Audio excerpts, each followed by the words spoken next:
Pessoal, boa noite, tudo bem com vocês? Então vamos iniciar aí a explicação do conteúdo da semana 3, atividades da semana 2 e semana 3. Entendendo que você leu o texto da nossa apostila e viu a importância das normas fundamentais, que são a Constituição brasileira, entendemos a importância da lei máxima do Estado, identificamos 3 pilares, né? A hierarquia, a organização do Estado e os direitos e deveres, correto? Onde que chamamos de Carta Magna, que são as principais funções da Constituição, tá ok? Lembrando que essa Constituição foi criada em 1988, né? Que é a Constituição cidadã do nosso país. Acredito que pela interpretação que você tenha feito e identificado os pontos importantes para a fixação do conteúdo proposto, vamos então para a correção das atividades da semana 2 da nossa apostila, né? Então, o que seria a Constituição? O que é uma Constituição? É o conjunto de normas que rege a nação, devendo ser entendida como lei fundamental de um Estado, né? Então, o conjunto de normas que nós contemplamos para nós trabalhadores, né, é que dá a liberdade para nós seguirmos aí com a nossa vida, ter direito ao trabalho, à educação, ao transporte, à alimentação, né? Esse conjunto de normas que dá garantias ao nosso direito civil, né? Número 2. Quantos são os fundamentos da Constituição? Aí colocamos aí a soberania, a cidadania, a dignidade da pessoa humana, os valores sociais do trabalho e livre iniciativa, o pluralismo político. E número 3. Quando foi elaborada nossa Constituição Federal? Resposta: a Constituição da República Federativa do Brasil foi elaborada em 1988, com o objetivo de instituir um Estado democrático. Entrando na semana da apostila 3, falando sobre direitos individuais do trabalho, o direito individual do trabalho estuda regras da natureza privada, né, os contratos e decorrentes de contrato de trabalhos mantidos entre empregado e empregador, que seria o plano de fundo, né, do relacionamento entre empregado e empregador. Então, entendendo o contrato de trabalho, né, como acordo escrito ou até mesmo verbal, né, ele rege as condições de trabalho entre empregado e empregador, né, aonde que rege o artigo 442 da CLT, que contempla o contrato individual de trabalho, é o acordo tácito ou expresso, correspondente à relação de emprego, onde encontramos os requisitos para o contrato de trabalho seria a vinculação jurídica de subordinação entre o empregado e o empregador, seu objetivo é a representação de serviços habitualidades pelo empregado e empregador, e número 3, aí, o terceiro direito, né, é a remuneração, o pagamento de salário, por exemplo, pelo serviço prestado. Para que o contrato de trabalho tenha validade, devemos observar se esse trabalhador ele é capaz para executar as atividades, né, se ele é lícito, se é verdadeiro, né, se ele é correto, né, e uma forma prescrita. No ponto da descrição da capacidade do agente capaz, o Código Civil entende que a capacidade de alguém é a aptidão que a agente possui de contrair atribuições e adquirir direitos, como exemplo, assinar contratos, né? Um dos pontos que é reconhecido é o fator idade, né? E o desenvolvimento mental desta pessoa, deste agente.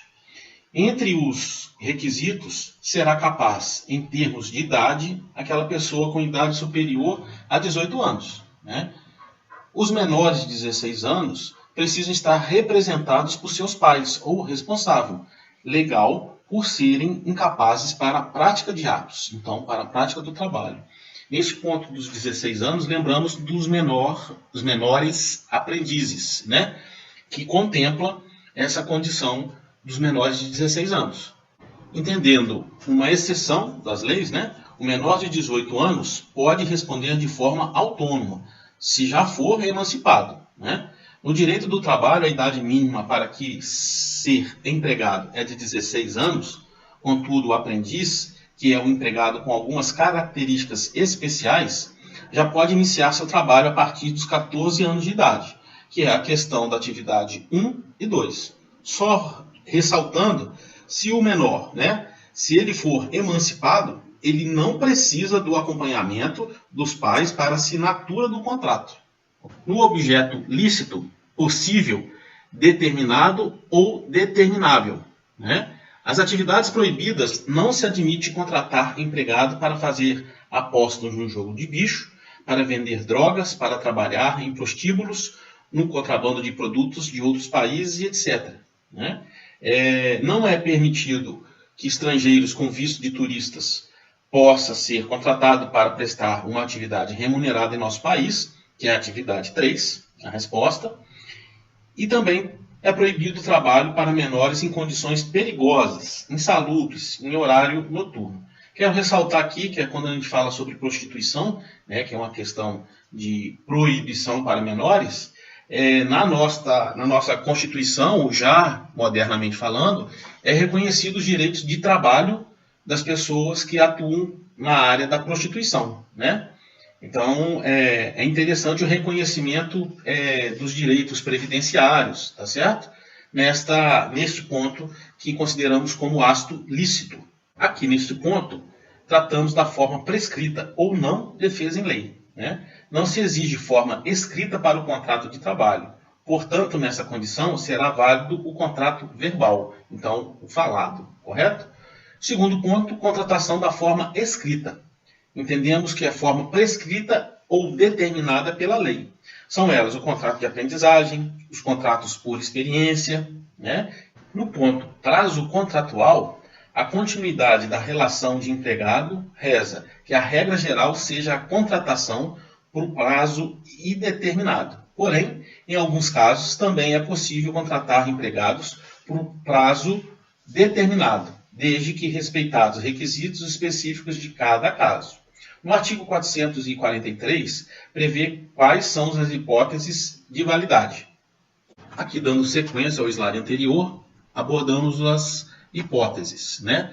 Entre o tipo de contrato de trabalho, temos 3 variações. O contrato de trabalho por tempo indeterminado, né, que não tem data para fim, né? O contrato de trabalho intermitente, né, que é aquela condição que o trabalhador trabalha, ele dá uma pausa, volta em seguida ao trabalho. E o terceiro item é o contrato de trabalho a termo, né? Então, tem essas variações, como está aí no slide. Contrato de experiência, que é com um fim, né? Ele tem uma validade, tá certo? Normalmente é 90 dias, que fica a cargo da empresa.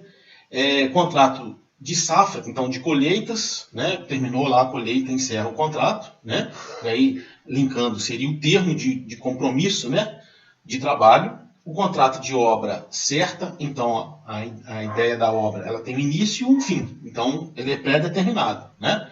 O contrato de temporada, então, por exemplo, o pessoal trabalha no período de Natal, né? O pessoal trabalha na praia, por exemplo, é um contrato lavrado de temporada, então ele tem data para fim e término, né? E o contrato de aprendizagem, que é a condição que nós estávamos falando anteriormente, que é a questão do tempo de início e o tempo, né, de trabalho que teria uma data fim, tá certo? Outra forma de contratação seria o contrato de estágio, com essa condição, e tem toda uma legislação redigindo essa condição de estágio, né, de hora, de jornada de trabalho, né? O contrato de prestação de serviços, né, que é variado, tá certo? O contrato de empreitada e o contrato de sociedade. Aqui na ilustração, abordamos o que vale o que está na lei, né? Não é permitido fazer acordo entre patrões e empregados para mudar os seguintes direitos assegurados na lei, né? Lembrando que esses direitos, muitos dos trabalhadores desconhecem. Até mesmo os sindicatos não conscientiza essa gama de benefícios que o trabalhador tem, né? Então, o aviso prévio, a licença maternidade, os adicionais de insalubridade, periculosidade e penosidade, que tem uma variação, nós já estamos estudando sobre essa insalubridade, né, em outra disciplina, que é de higiene ocupacional, férias anuais de 30 dias, remuneradas com 1/3 a mais, licença paternidade, né, e o repouso semanal remunerado. Muitos trabalhadores desconhecem, até mesmo desse último item, que ele ganha para descansar, né? Então ele teve aquela jornada toda de trabalho e é computado como uma forma de ganho o descanso remunerado. Algumas empresas os gozam o direito de descontar quando o trabalhador não apresenta atestado, né, não justifica a falta, né, ela corta esse repouso semanal remunerado. Então, constitucionalmente, nós estamos falando aqui que isso é um direito do trabalhador, mas também é direito do empresariado, né, a classe patronal. No caso de ele se sentir lesado, ele pode cortar este benefício, né, descontar esse dia de descanso. Pessoal, então, iniciando aqui as atividades da semana 3, né, da nossa apostila, vamos para a primeira questão. A irmã da Gabriela tem 15 anos, completará 16 anos daqui a 2 meses. Ela conseguiu uma vaga de trabalho na empresa X. De acordo com a legislação, ela poderá iniciar seu trabalho estreando a sua carteira de trabalho? Justifique. Pessoal, quando eu coloco justifique, eu quero saber a sua opinião, né? Mas de antemão, levando em consideração que nós abordamos os conceitos anteriores à atividade, entendemos 2 pontos aqui. Se ela não for emancipada, ela não pode. E o segundo ponto, e se ela não for menor aprendiz, também não pode ficar com a vaga. Aqui não é opinião sua. Então vamos lá para a questão número 2. Como um jovem de 14 anos poderá ingressar no mercado de trabalho? Eu acredito que vocês já entenderam o conceito, né?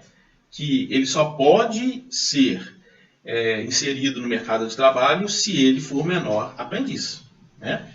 Na questão número 3, o Cristiano tem um grande amigo, nascido e residente nos Estados Unidos. Ele conseguiu um visto de turista para vir ao Brasil.